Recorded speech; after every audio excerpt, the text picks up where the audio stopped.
our guest here tonight, J Seltzer. He has been an author to many, many products, but currently has launched his third product for Dungeons and Dragons, which is a supplemental product. Thank you, Baron Von Awesome. You rule as well. But thanks for joining us here tonight. So we just had a whole chat that you guys totally heard one side of the story and not the other side of the story. So thank you for being so patient with that.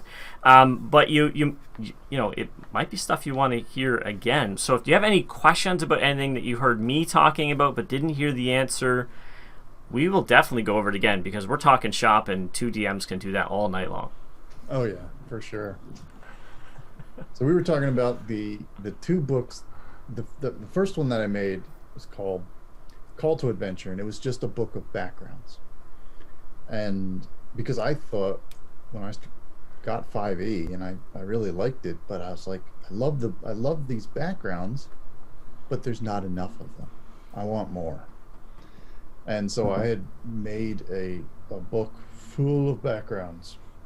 And I tested them thoroughly, because if there is a way to power game something, I will find it. So I try to break these things myself before I ever release them in one of my books, for sure. I love to power game, not to be a jerk about it, right? Not to ruin the game, but just to feel like I'm being useful, right? Mm-hmm. Mm-hmm. I think that's the allure of most players who want the higher stats than the whatever. It's not that they necessarily need to be like, I smite you like One Punch Man. They don't need to be One Punch Man, but they do need to feel like they are contributive. If you had 8s in all stats, most rolls you make would fail. Right? And you'd just be like, oh. Yeah. I am kind of a min-maxer. Like, no, because I want whatever my one trick is, I want it to be reliable. Mm-hmm. Right? Because when it comes around to my turn, I want it to work at least most of the time.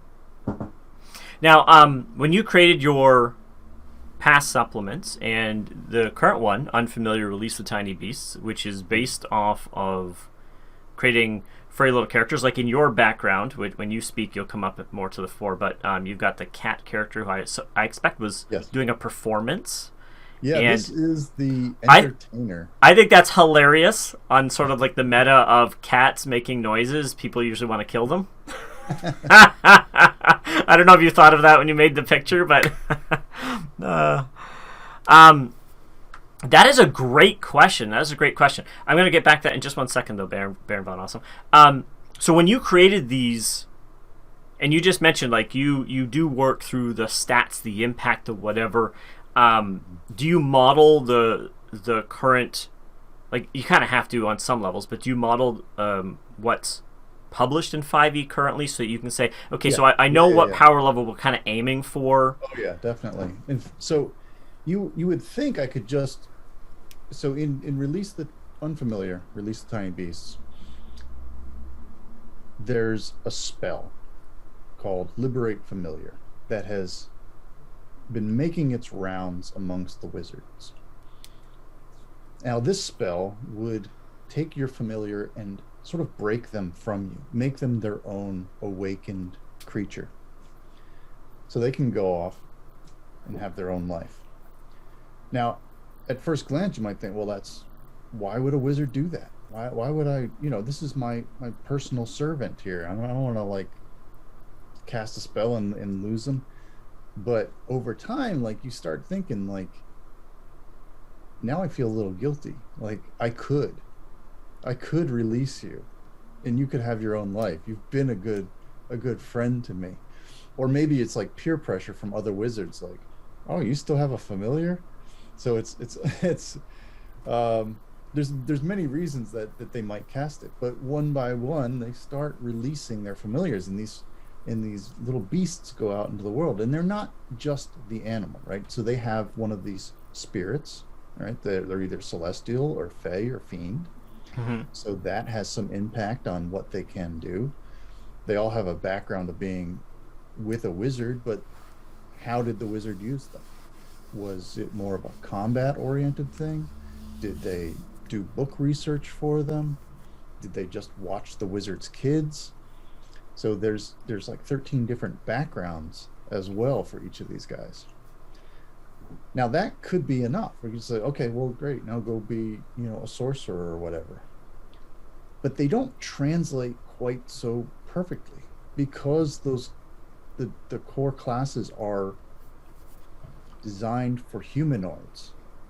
They don't quite work because you got to remember these are tiny creatures.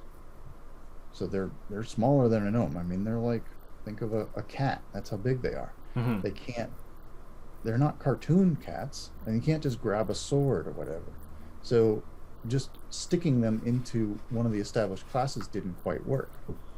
So I had to make new classes, and there's 6 classes, one for each of the main stats: strength, dex, con.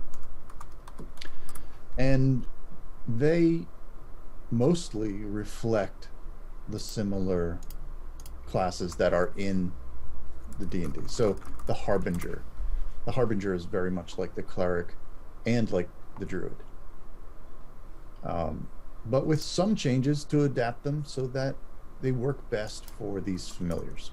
Mm-hmm. So if you want to try and take them into one of the classes for the humanoids out of the PHP, yeah, maybe that works. You probably have to do some tweaking though, but I've already done the tweaking for you. And I'm leveraging the fact that you are an animal. You are a beast. Mm-hmm. You are tiny. You do have one of these outsider spirits within you. All that is incorporated. But it keeps on track, like the Harbinger keeps on track with the cleric. You still get those same class levels.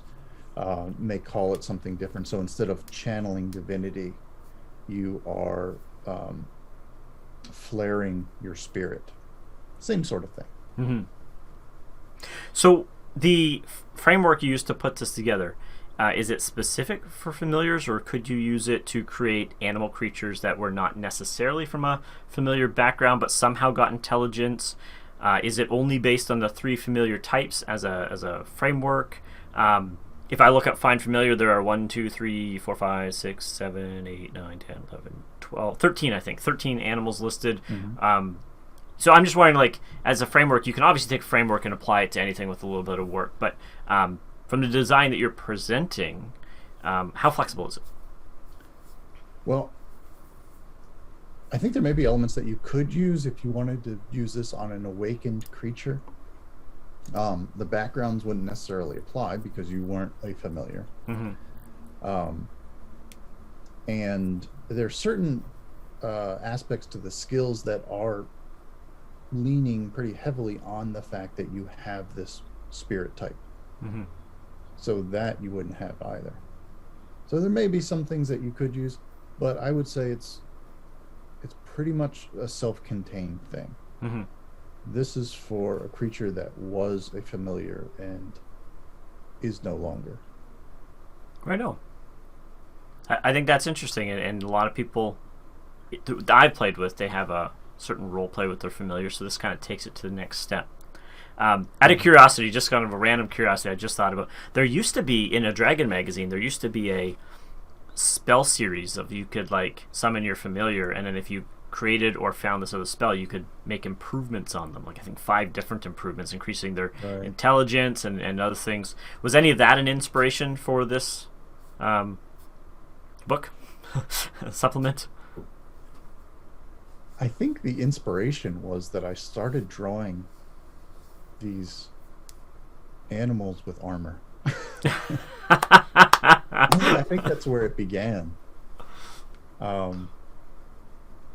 It's been a couple years now in the making, and I think I started just making these drawings of these animals wearing armor, but they weren't anthropomorphized, right? They weren't cartoon animals. They were like had realistic proportions and realistic paws and everything, mm-hmm. but then put like D&D style attire on them, and I don't know, everyone loved it, and I think there was a lot of brainstorming that went on Facebook about what best to do with these. And I had put forward like, well, what if we did this? And I don't even remember what it was anymore, but it got shot down. It was like, no, that doesn't really work. And then one day I was like, oh, we could liberate familiars with a new spell. Then I can use all this artwork that I've created in that book. And then it started snowballing from there. Now, speaking of which, one of the sponsor, that's the word I'm looking for. Sometimes I lose words. But one of the sponsor levels allows somebody to submit a picture to you, and then you will create just what you were talking about, their pet as a released familiar companion that has taken on the adventuring life. And you posted a video. I'm not sure if you posted it publicly or just on your Patreon, but it's just on Patreon, yeah. On crafting that, which I thought was fantastic. I am not an artist, so when I see somebody working, I'm like, that's awesome. Now, related to that, Patreon, we're talking about Kickstarter, your Kickstarter campaign. Baron Von Awesome did ask the question, which I thought was great. If they're from your perspective, your experience, if somebody's looking to support a creator of role-playing game stuff, is it better to purchase it from drive-through, purchase it from Kickstarter, jump onto a Patreon if they have it available there, maybe grab it from Amazon? Some of your products are on Amazon. What's the best way to get you paid, I guess, is probably the real question there. Well, I think they're all good. So my PDFs are available. My books are on drive-through, and my physical books are on Amazon. Although I believe drive-through has physical books now. I don't know though. So they're all good. I would say if you have the chance to support the Kickstarter, that would be best, because that is going to really boost the creator, give them more confidence. Show demand for the product. Yeah, shows more demand. Like my second book that I came out with, the Traveling Encounters Volume 1, I didn't have a great Kickstarter. I mean, I met the goal, but like just barely. It didn't have the big appeal that I was hoping it would, and maybe I didn't do something right with the marketing.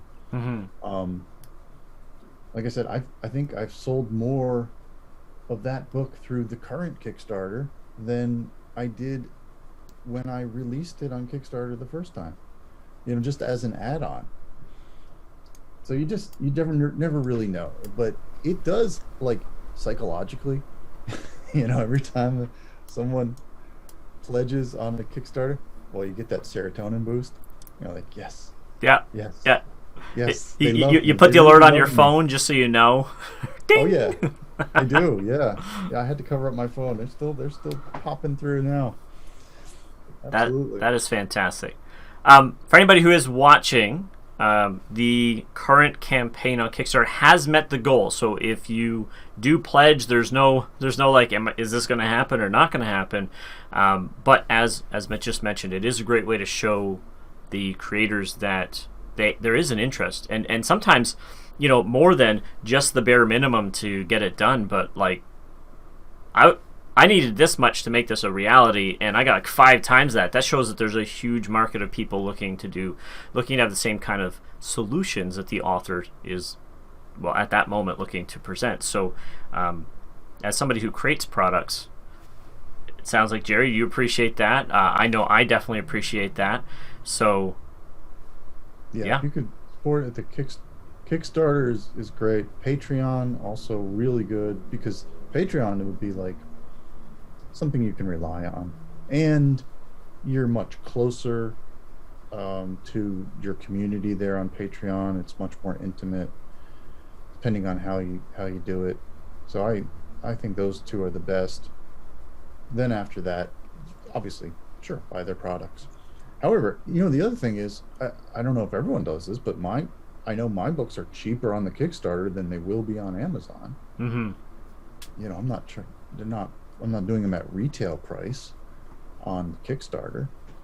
Yeah, and that's usually a benefit of getting in early. Is most, not everybody, but most people do some sort of you're supporting us originally, and we appreciate that, either bonuses or discounts or something along those lines, which is always a good reason to get in early. I hate when I miss something that was amazing. I'm like, why didn't I know that existed? I know. Kickstarter, you failed me. But you know, they're doing the I best. would never say that. I'm still stunned when people, spend $100 getting my books.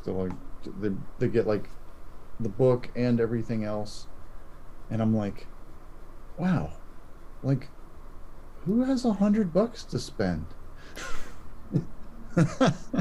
A whole bunch of gamers.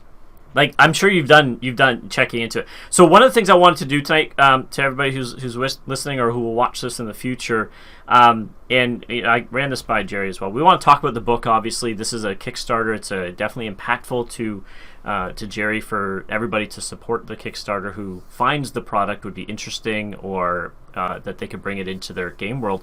But I also want to talk about being a creator and kind of the challenges. As Baron von Awesome, you mentioned, like, knowing how to properly get supported, or a good way to get supported is part of the business model. But as a creator, I think a lot of people are hesitant to put their work out there because they see so many roadblocks, or they see so many things they just don't know. And of course it's a learning process, and of course it's an uphill process in order to get it out. But it really isn't like undoable. When I mentioned this to Jerry earlier, when I was 15, 16, I wanted to work for TSR, which is no longer a company, but that was my goal. And I did the mental math. I'm like, there's going to be one job opening that 1 million people want, and who says I have any of the skills necessary? Because there is no at that time there's no like preset game creator thing you could lean on. There was no course in college that was like, I know how to build games. It was like, you're a writer and I hope you're creative enough, and that's about it. But today the landscape has completely changed. Not only do we have courses to help people out, but frankly you don't even need them as long as you are industrious and can learn things and can find out the ways to put it, and those thresholds are not that far from go, like from I'm gonna do this to like I've made significant progress.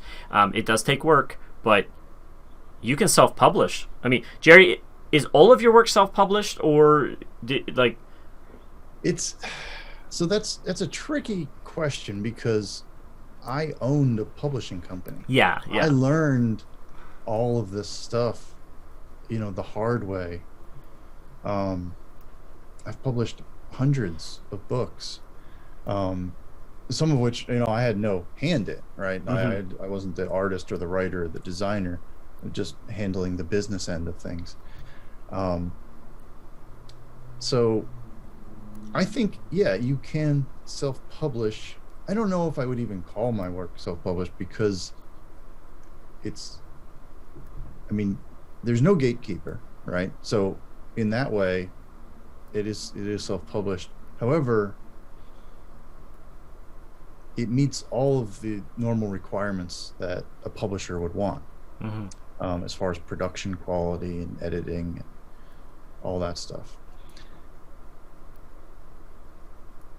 If you don't have the production quality, like if the artwork isn't there, if the writing isn't quite there, if the design work isn't quite there, then you need to find that somewhere. So then now you have to pay someone or collaborate with someone who does have that skill set.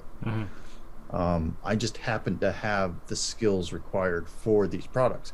Now, if I come up with an idea, and I come up with ideas all the time, and I'm missing some of those skills, I have to either find the skills or think of another idea.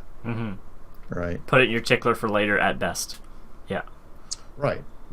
Like I can't do the editing, so I have to pay an editor. I'm pretty good at self-editing, but I've been writing this one, and when I get it back from my editor, she's marked it up to heck and back, and I'm like, oh gosh, yeah, right. That I totally did. That sentence is totally up on its head, or gosh, I really need to figure out how commas work because I messed up a bunch of them. That sort of thing. Well, And comma's a bad example because there's so much controversy around it. yeah, but there's like using them controversial, and then there's like like making up your whole new rules for where commas go. Whatever you do, at least do it consistently. Yeah, exactly. Yeah. Exactly. Yeah, even things like that, looking at which words I'm capitalizing, which are not necessarily words you normally would, because I'm basing my syntax on the player's handbook. Even Wizards or Hasbro or whatever. I can't say TSR anymore. No. The official D&D, they don't even keep the same syntax from book to book. So I got to pick a norm. So I'm using the player's handbook. That is syntax. A great observation. I'm geeking out here for a minute. Like, I didn't really notice that. And when you read one and you read another, I didn't read them back to back. But like sometimes you're like, this seems a little different. Maybe different author, whatever. Makes sense. But as a company producing the same product line, I absolutely would be like, we have standards. You will meet them. You would think. You would think there would be a consistent style sheet, is what we would call it. Mm-hmm. But it does vary, and sometimes I think it does vary for aesthetic reasons. But, whether spells are capitalized or not. Like in the PHB, they don't capitalize spells. They're lowercase and italicized. Mm-hmm. Which is weird, right? It's the first time that's ever been done, but that's the way they do it. And then I've seen other products where they don't do that, do something different. Conditions begin with capital letters. They are kind of all over the place. I guess it doesn't really matter to the end user. It's a good point. As long as they're happy and they're like, this is usable material or fun to read or whatever their motivation is. That's ultimately, if you've created a product that they like, that's the goal. Yeah, exactly. But so I agree with you that nothing's stopping you from putting your stuff out there. I don't think you can just make a product that's going to earn you a profit, though. I don't think, I'm going to earn a profit, sort of, because I don't have to pay anyone except for my editor. Mm-hmm. If I had to pay an artist, I'd already be in the hole. Right. I think by the time this is done, maybe I'll make $10 an hour for all the hours I put in. Yeah. But because I love what I'm doing, it's no problem. Mm-hmm. It's I think it has to be something that you would be willing to do for free, and then see if you can get some money. I did take a look at your benchmark, right? This is where we will consider this a successful campaign and the book will happen. And part of my brain went, he's writing this book anyway. It doesn't matter whether he sells it.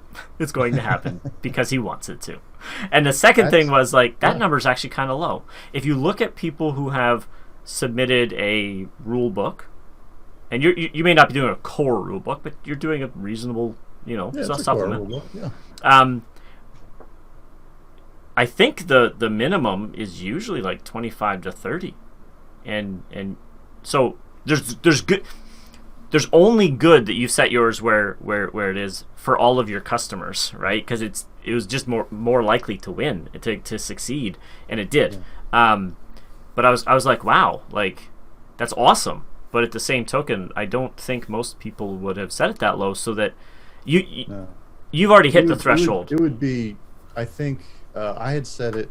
So if you figure, I roughly calculated, I make about a 3/4 of what's raised goes to expenses. Mm-hmm. And so only 1/4 actually goes into my pocket. Mm-hmm. So 3/4 is shipping, advertising, printing costs, miscellaneous stuff like that, and only 1/4 of it, maybe 30%, is actual money in my pocket. And so I think I set it at like 9,000 was my target, which meant maybe $3,000 into my pocket. It was going to go into my pocket. USD, just to be clear to those who are watching. Yeah. I'm Canadian, so I'm like, wait a minute, I thought it was 10, but yeah, USD. Um, which I don't even know if that would be minimum wage, no, right? no. But Like if it took you a month to psychologically, I had build, to say I would do this for that money yeah, because I love it. yeah. But if it took you a month as a full-time job, I mean, you would be making $3,000 in that month. And some people like, I don't make $3,000 a month, but nobody can live on $3,000 a month. Well, it's a lot more than a month, though. A lot more than a month. Yeah. No, which is good to know, right? Oh, but yeah. Many months. I've been working. I mean, so far a year and a half on this project. as a just out of curiosity, as a side gig or like a full-time gig? No, so as my full-time gig, I teach tweens and teens art through outschool.com. That's So fantastic. that's my full-time gig, and I sort of leech off of my wife, who's a doctor. So the way our finances work is her income pays for everything. My income pays for all the stuff the kids want to do and any vacations that we take. And if there's anything left over, that goes towards our retirement, which is sadly underfunded. The moral of that story is, if you want to be a professional artist, you need to marry a doctor. Marry well, yeah. Yeah. Yes. And hope they can put up with you for that long. I think if that's the only thing people take away from this video, marry a doctor. Right? There's a kernel of wisdom to be gained here. That is the gem there. All right, so a few more specifics. I do want to tell everybody, please, yes, if you're interested, go to the Kickstarter. I put the link in. I'll put it in again, and support. The different tiers are very reasonable, and you get a copy of the book, which is fantastic. Yeah, that's the other thing. I keep my prices very reasonable because what I'm willing to pay is apparently a lot lower than what other people are willing to pay for these things. Yeah, we might want to talk shop after this a little bit. In We fact, can help you with that. When I put it out originally, so I put up like a temporary page, and then I started getting a lot of feedback. Right, I didn't just launch it. I reached out to all the people on Facebook and my old backers from my previous projects, and I'm like, tell me stuff. And it completely changed. I mean, people told me all these different things to change, to add, and everyone kept saying, raise your prices, raise your prices, raise your prices. So I raised them, and they're like, raise them more, raise them more. And I still think they're probably quite low in comparison to other products, but I'm like, I would not pay more than this. So you're saying you wouldn't pay $20 for a book, not a published book, a PDF that had the information that you wanted in it? I might. Now, yeah. by the way, this is not a good conversation. It's counter to go spend money. But because I think it just shows you how out of touch I am. Maybe that's because I've been playing for so long, and I have spent, I don't know, $1,000 probably on D&D stuff, because with all the different generations and minis and everything else over the years, maybe I'm just like, I don't want to spend any more money. But on the same token, I'm thinking $29 is a good price for a book. Yes, it's a steal, because most of them are 35 to 60 right now. Yeah. Like, for a published in your hand book. I will no. I'm not paying $50 for a book. Player's Handbook. Player's Handbook is like $45, $50. It's different. It's different. You can't play the game without it. Yep, it's true. It is true. Supplements are typically devalued a little bit, which is in a way unfortunate, but they're usually also not as thick. They usually don't have the production value. You do. So anybody who's watching this image behind me, hopefully I can show it to you. You can't see his face, I'm sorry. Let me go the other way. This image behind me, Jerry made. That is frightening and awesome. That is fantastic. Is that a unique ability, or is that like inspired by Druid of the Fire Circle? So that it comes from one of the Harbinger subclasses, called the Eternal Spirit, and so there's three. So the Harbinger is like the cleric-y wisdom type class. Everything has three subclasses. So the three subclasses, each of the three subclasses gravitates towards one of the aspects of the familiar. So one of the aspects of a familiar is that it's a beast, right? It's a little tiny animal. So one of them I try to push in that direction. One of them is that the fact that they were, they spent their whole life with a wizard, and so there's a little bit more of a magical aspect. And then the third one is the fact that every familiar is given a celestial, a fey, or a fiendish spirit as chosen by the caster. And so in this instance, he's letting his fiendish spirit flare in that way, which has various effects, which I will let you discover in the book. Yeah. It does.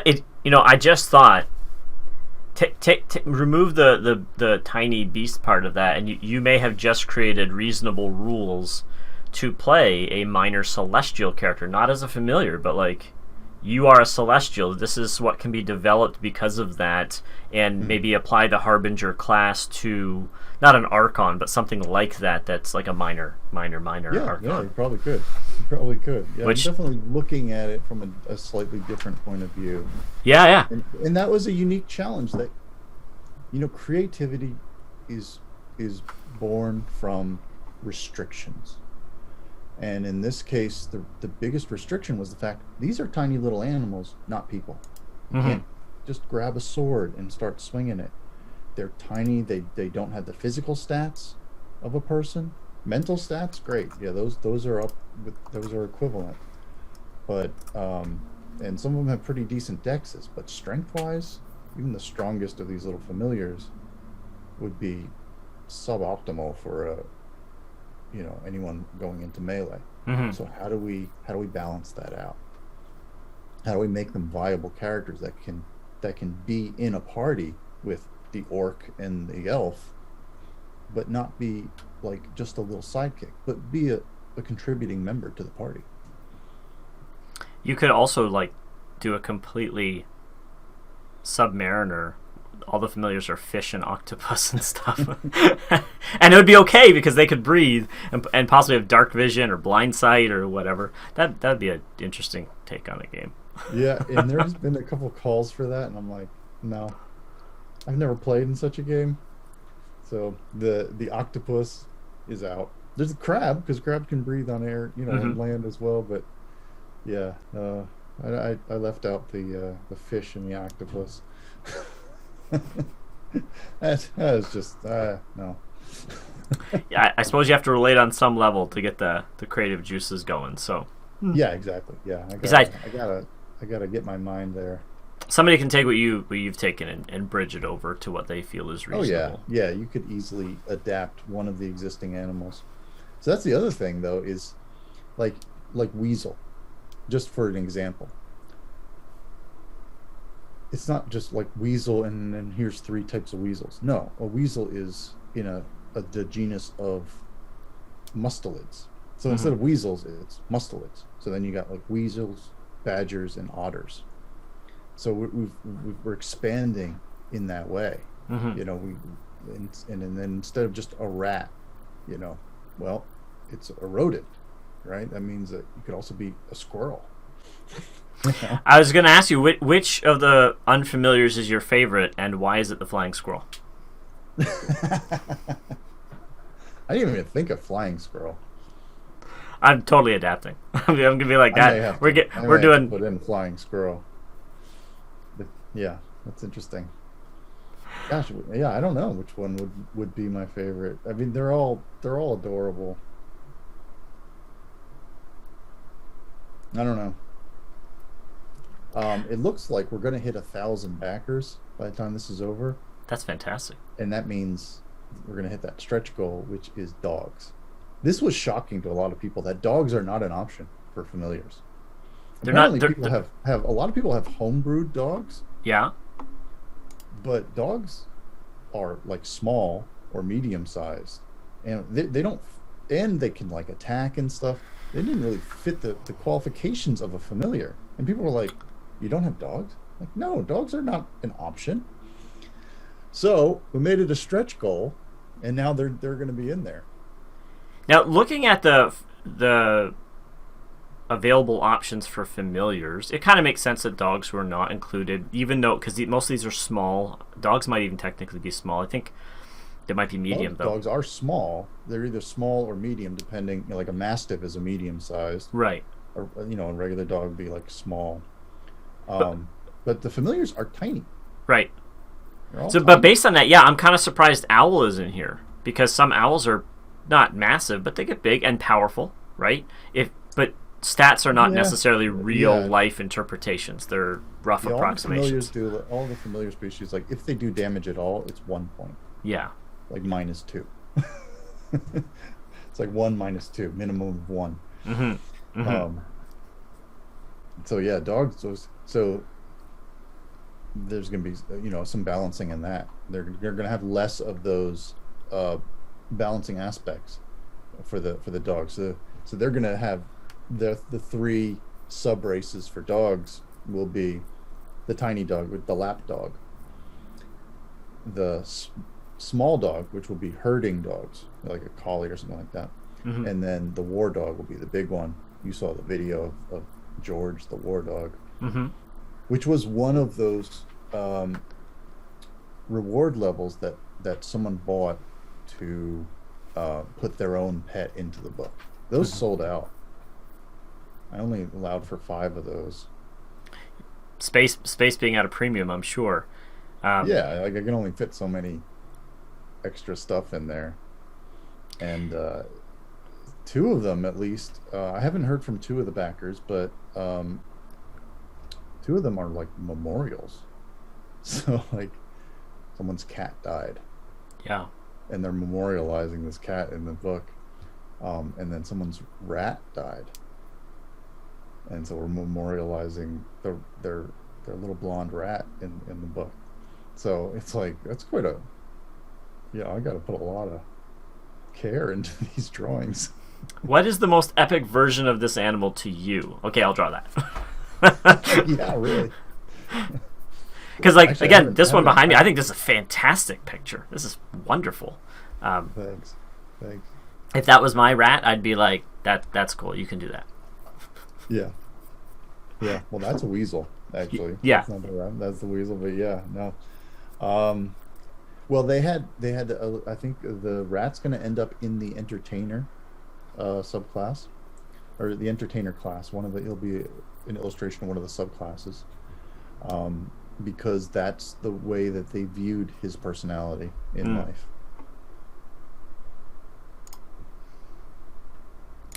So, is there any ideas that you've had about this that you're like, this would be amazing, and then for some reason it doesn't quite fit, and you're not going to include it? Probably, yeah. I have a good skill though for forgetting those, so that they don't drive me crazy. Oh, right, because I'm a creative person, so I have to corral my creativity as much as possible. I mean, I'm always coming up with new ideas, but I'm still like a businessman, right? So I have to try and make sure that things fit inside the box. So other things, maybe I write it down and then maybe I'll forget it forever, but maybe it resurfaces. I was looking at spells, but I'm like, why would they need their own spells? It might be cool for flavor, but it doesn't really make sense. It doesn't, it's not needed. They can cast all the same spells that the other classes can cast. The only thing I did add every background has its own cantrip. So there's 13 unique backgrounds for these guys. Is that in your copy for your product? Do you tell people there are 13 new cantrips? Yes. Okay, Yeah. good. Because That if a each book one. says there are spells in this book, I will buy it. So the cantrips are, because I love these. So it's a bonus cantrip, and they do like I'm very practical, and so these are cantrips. They're not going to be useful in battle, right? These are not something that you're going to make use of. They're things that were practical for what you did for your wizard. Hmm. Like if your job was to be the caretaker, right? So that's one of the backgrounds that you might have, a caretaker. Maybe your wizard was old and senile, and you ended up sort of having to like prepare his food or, you know, help him like you would an old man. Um, or maybe your wizard was a busy mother and she's got little ones, and you're like feeding the toddler and changing diapers, things like that. So I gave that character a cantrip called Unspoil. It just takes spoiled food, unspoils it for like 48 hours. Hmm. This is as good as it was 48 hours ago, you know? And by the time you're done digesting it, you won't care. Yeah, yeah, When the spell wears out, it'll like, have done its work. yeah, things like that. So just little, cute little things like that that hopefully are going to be useful if you're a role player, that you'll find opportunities to use these little things. Certainly not game breaking, Hmm. but they add that touch of flavor that also brings your background forward. You're at, There's one, the Stalker, which is for like that wizard who was hunting monsters. Maybe he was looking for rare spell components and he's tracking down owlbears or something. And your job was to like help him follow tracks, things like that. Um, he's got the cover steps or something like that, where it's like literally just covers over your trail, you know.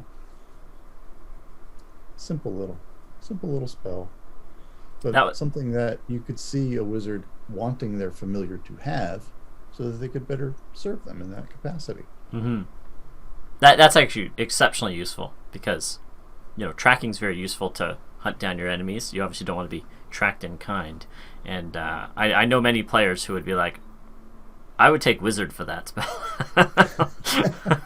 I will Well, get yeah, that familiar. there's what it was, pass without trace, I think, which I don't know. I think that's first level, which does a much better job than this little cantrip would do. Yeah. Now I'm curious. I, yeah, it lasts for 1 hour. It's concentrations. It's a second level spell, so it would require you to level up a little bit to get it. Whereas Yeah. cantrips, 1 level is enough. So this little cantrip's like, it takes like a 10 by 10 area and goes puts all the leaves back. Just be constantly casting it. Stop walking so fast. Right? It's like, yeah, get on that. Keep casting that little cantrip. But it could at least remove fairly quickly signs of your campsite. Mm-hmm. Yeah, yeah, and that's the other thing. Like, maybe you find a way to use it creatively. Mm-hmm. In my Call to Adventure book of backgrounds, a lot of those backgrounds also had a cantrip that allowed them, that would make sense if you were that thing. Mm-hmm. The there was a blacksmith. This always bugged me. Like, if you had a blacksmith background, well, unless you go rent a forge for a day, you have useless skills. So it was like basically like a keep it hot kind of spell, where like you could hammer it out. It's gonna make that metal workable. It's a little cantrip. You just keep casting it. As long as you keep casting it, that metal is remains workable. So when you're in that campsite, you're not going to get your campfire hot enough to work it, but that little spell will make it so that you can keep doing your blacksmithery stuff. Mm-hmm. And I gave a lot of those backgrounds similar types of what I call dabbler spells. You know, that little bit of magic in your world that everyday people can do. It's like, oh, you haven't gone and slayed dragons? Well, how can you really do any serious magic? You know, you're going to tell me that the librarian hasn't figured out a spell to put the books in alphabetical order? You know what I mean? They probably would, Yeah, especially in a high magic game. seriously. Yeah. And most of the official stuff is, I would say, fairly high magic. Forgotten Realms for sure. Mm-hmm. Oh yeah, Eberron is super. I mean, they have Super high magic. magical construct Forgotten people, Realms. so yes. Yeah, absolutely. uh, One last question about the book, unless we come up with other things. But I asked you if there's any idea that you may not have included. But is there anything that you think people will, when they get the book, they will be surprised to find it within your book that we haven't really talked about, or kind of like a big idea that? So one thing I haven't talked about much is equipment. So these are animals, right? So they can't utilize equipment the way that we can, right? Doesn't matter how earnest my cat is. If I hand him a dagger, there's not a darn thing he can do with it besides knock it off the counter.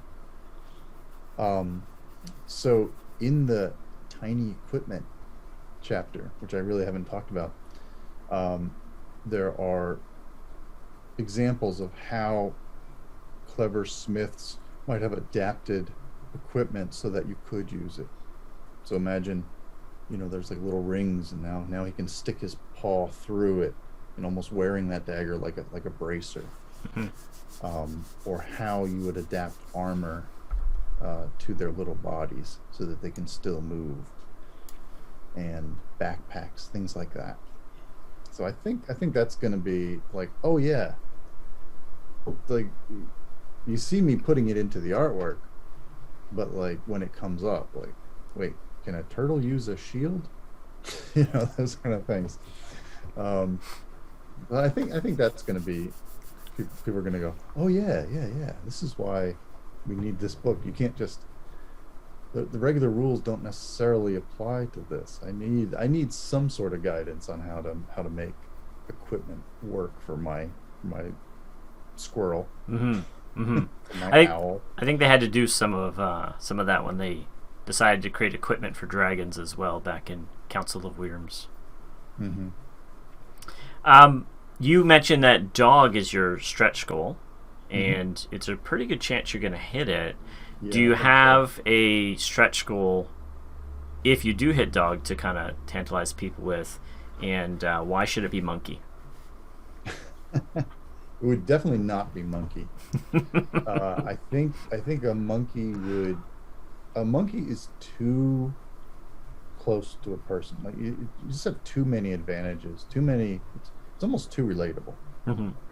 Having that opposable thumb is a big deal. The fact that you can do just about anything a person could do, I think, would give you an unfair advantage.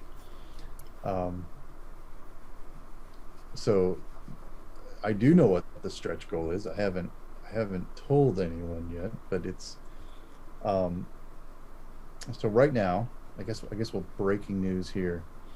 Although I'm still not going to reveal it on the Kickstarter until we hit that 1,000 mark. But if by some miracle we did get to 2,000 backers, it would be to add an artificer-like class. Because right now there really isn't one. There's a wizard-like class, the sage, but there's no artificer aspect to that. So that would be exciting. I love my wizards and I love my rogues, but when artificer came out, I was like, this might be my new favorite class. It's pretty cool.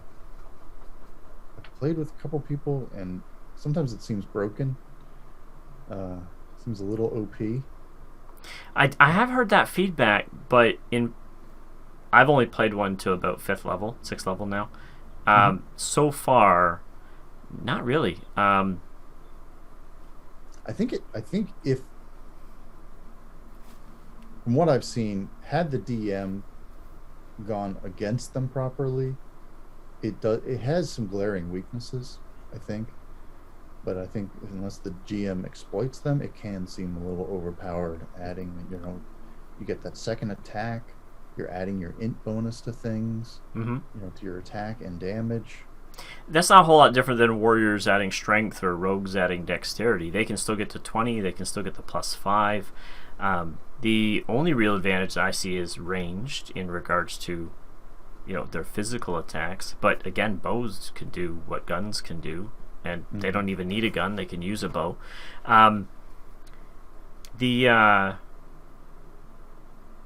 I did a comparison of them versus bards, and they are more utilitarian when you look at the fact that they can create magical items, but bards get 9th level spells.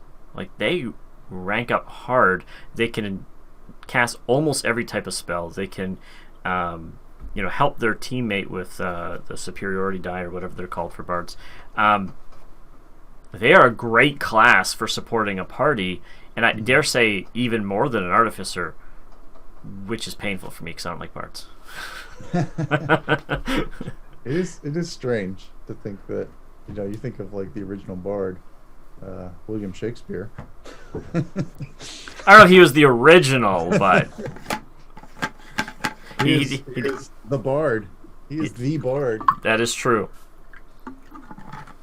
All the ones before him were like, "No, we don't need to worry about you." It's been fun to watch this bard character all the way from. Was he in first edition? I think it might have been in first edition. It was always this sort of afterthought until suddenly, it took the main stage. I don't know which character you're talking about. I looked at all of the... Well, actually, no, I skipped 3rd edition and 4th edition, but... first and second, but I don't remember. Do you remember the name? 3rd edition. In 3rd edition, it became like one of the core classes, bard. I thought you meant a specific character they were writing in, but the class was an afterthought. This because before that it was like something you could work towards, or if you had like crazy stats. Yeah, I think you had to be a rogue and something else, and then you became a bard or something. Like in first edition, it was kind of cool for like a synergy class, but at the same token, no campaigns last that long. Yeah. Yeah, this is wild. I love 5th edition though. I think they've done really well with it. I do agree. It's they've learned a lot from their previous things. I'm going to turn up the volume a little bit on my end and see if that matters. Unfortunately, it might be just your internet, Baron Von Awesome, in regards to everybody being quiet, or we're just getting comfortable not yelling at our mic as much. I'm not sure which one it is. I'm used to talking to my computer because this is what I do with my students all day. Me too. This is what I do. I sit here with my green screen behind me, and usually I'm drawing, teaching kids how to draw cats or dogs or cartoon people, cartoon faces, things like that. So that's the majority of my day, and then in between classes I go and work on my books. Not a bad life. That doesn't sound bad at all. And for all of you who are looking to get better at your craft, be that being creative or just like DMing, not necessarily publishing things, work on it as if you're going to publish, and I'd say even publish it. But aim towards that. Learn the skills, and teach people. That's really what I'm trying to get at here. Is when you teach people, you learn more about what you're doing than you ever thought you could, because there's a new threshold that you break through when you teach people what you know. You have to make connections so they understand that you never made before, and that's one of the joys of being a teacher. So if you want to be a better anything, including Dungeon Master, teach it. How's the old adage go? You never truly mastered something until you've taught someone to do it. Yep. Yeah. Because you might have all those subroutines of how you do it in your mind, but when you have to teach it and you have to suddenly revisit it like wait, how do I do this? You will learn a lot more about your craft. And certain, obviously, yeah, teaching art, especially since the pandemic started, has really increased my skills for sure. I've become a better artist just from teaching tweens. Hey, as the expression goes, right? Get them involved while they're young, so they can use that as they get forward in life. But if you guys want to check out Jerry's art, there are some samples in the listing for the Kickstarter for Unfamiliar. You can see that image there. You can see this image here and a couple of more, including one that has one of the classes listed out there. So you can see how that's been built out, the flavor and context of that, and look for several more. How many classes are there in the book so far? There's 6. 6 classes, and one for each of the attributes. So there's a strength class, a wisdom class, charisma class. Right on. And then I think you said like 13. Well, maybe I got the number wrong. There's 13 races, and then each of those has 3 sub races, and there's 13 backgrounds as well. That's a lot. For sub race. That's like over 30. That's fantastic. I mean, 13 is still a lot, but times it by 3. Sub races. It is a lot. I don't care. I love it. So if you like character options, I think of another animal and I'm like, I can't get it in there. Like skunk. I want to put skunk in there for some reason. Because they're so cute. It doesn't fit. But if someone wants to play a skunk, they can probably adapt like a weasel or something. So when you do canines, is fox going to be one of them? I don't even know if foxes are technically canines. Yeah, they are. No, but again, fox. The stats for a fox exist in D&D. They're probably the same as would be in the herding dog, which would be the small dog in the dog's class. So yeah, you could reskin. Yeah.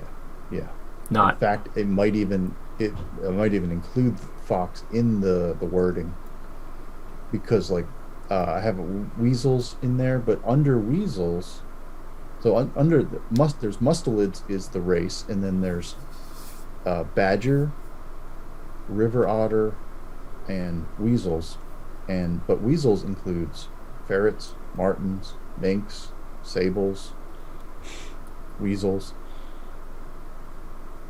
and there's more. Right? So they all fit under that same heading. Their stats are identical. It gives a lot of opportunity, and people can choose their specific one, which is fantastic. No limitations there. Everyone's got a favorite spirit animal, and you can play it. That is awesome. So everybody, as I mentioned, you can go to Kickstarter, check it out. The link's been posted in the chat. That'd be a great way to take a look, see if it's of interest to you, and also support the creator, Joe Seltzer, who is also on DriveThruRPG, Amazon, I would expect, potentially DM's Guild, but I didn't find you there. So no, I'm not on DM's Guild. No. But additional places for you to look if you would like something in hardback or PDF if you have a preference. But you can get all of those in the current Kickstarter as one of the donation options, not donation.